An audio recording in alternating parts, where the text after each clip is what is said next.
Silahkan perkenalkan diri.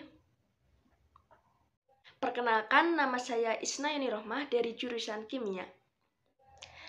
Pertanyaan pertama, apa itu antioksidan? Antioksidan adalah molekul yang dapat menghambat oksidasi molekul lain. Oksidasi adalah reaksi kimia yang dapat menghasilkan radikal bebas, yang kemudian dapat memicu reaksi berantai yang merusak sel-sel dalam tubuh. Kedua, mengapa antioksidan itu penting bagi kesehatan manusia?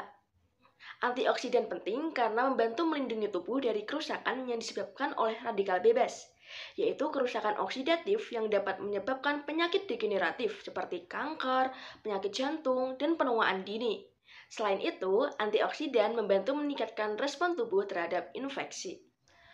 Lalu, di mana kita bisa mendapatkan antioksidan alami? Ada banyak sumber alami antioksidan, yaitu buah-buahan seperti blueberry, stroberi, jeruk, lemon, anggur, apel, sayur-sayuran seperti bayam, brokoli, wortel, tomat, dan paprika, kacang-kacangan, biji-bijian, kemudian ada rempah-rempah seperti kunyit, jahe, bawang putih, dan teh hijau. Bagaimana cara menganalisis antioksidan? Ada beberapa metode yang digunakan, yaitu DPPH, ABTS, FRAP, ORAC, TPC, dan TRAP. Nah, sekarang jelaskan prinsip kerja DPPH.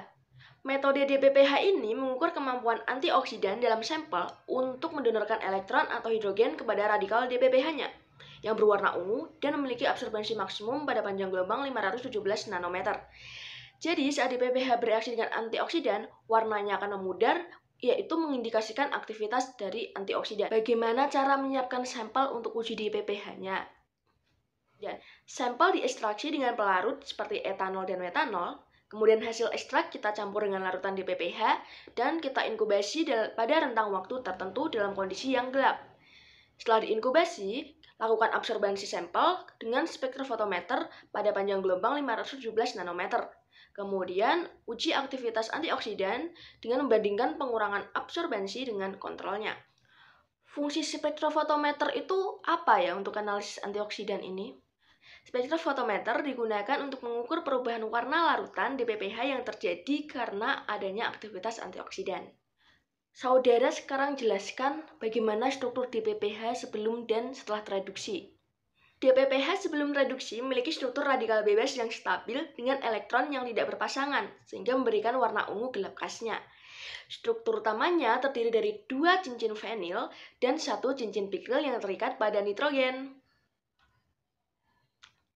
Setelah bereaksi dengan antioksidan, DPPH itu menerima atom hidrogen, sehingga menghilangkan elektron tidak berpasangan dan menjadi molekul yang lebih stabil.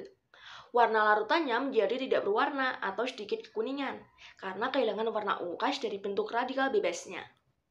Mengapa DPPH ini berwarna ungu sebelum reduksi dan menjadi tidak berwarna setelahnya? Nah, warna DPPH sebelum reduksi ini berwarna ungu. Itu adanya elektron tidak berpasangan di molekul DPPH, sehingga menghasilkan spesies radikal bebas. Elektron yang tidak berpasangan ini menyebabkan DPPH itu menyerap cahaya pada panjang gelombang tertentu, yang biasanya itu 517 nanometer, sehingga menghasilkan warnanya ungu.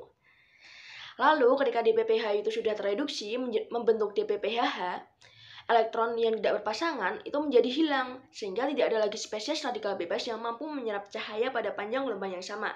Akibatnya, warna ungu hilang dan larutan menjadi tidak berwarna atau kuning pucat. Saudara tahu apa itu nilai IC50? Bagaimana interpretasinya? Nilai IC50 adalah nilai yang menggambarkan konsentrasi sampel yang diperlukan untuk menghibisi 50% radikal bebas DPPH. Nilai ini menunjukkan potensi aktivitas antioksidan.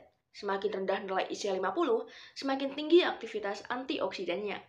Nah, sekarang coba saudara sebutkan langkah-langkah yang perlu diikuti dalam analisis antioksidan dengan metode yang sudah Anda jelaskan sebelumnya.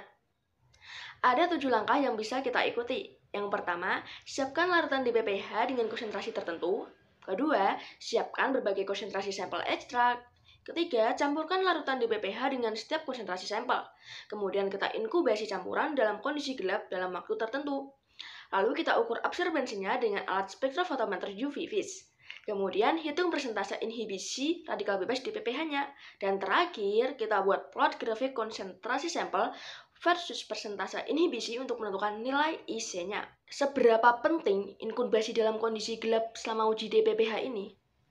Penting untuk melakukan inkubasi dalam kondisi gelap karena untuk mencegah degradasi radikal bebas DPPH akibat paparan cahaya. Ini untuk memastikan bahwa hasil pengukuran hanya disebabkan oleh interaksi antara DPPH dan antioksidan dalam sampel.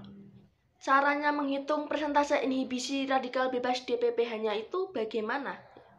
Nah, persentase inhibisi dihitung dengan rumus berikut, dengan II sebagai absorbensi kontrol dan IF sebagai absorbensi sampel. Nah, pertanyaan terakhir nih, apa yang dimaksud dengan aktivitas antioksidan yang tinggi dalam konteks hasil uji DPPH? Aktivitas antioksidan yang tinggi berarti sampel memiliki kemampuan yang kuat untuk menghibisi atau mereduksi radikal bebas DPPH, ditunjukkan dengan nilai IC 50 yang rendah, yang berarti hanya butuh sedikit konsentrasi sampel yang diperlukan untuk menghibisi 50% radikal bebas DPPH. Selamat, Anda diterima.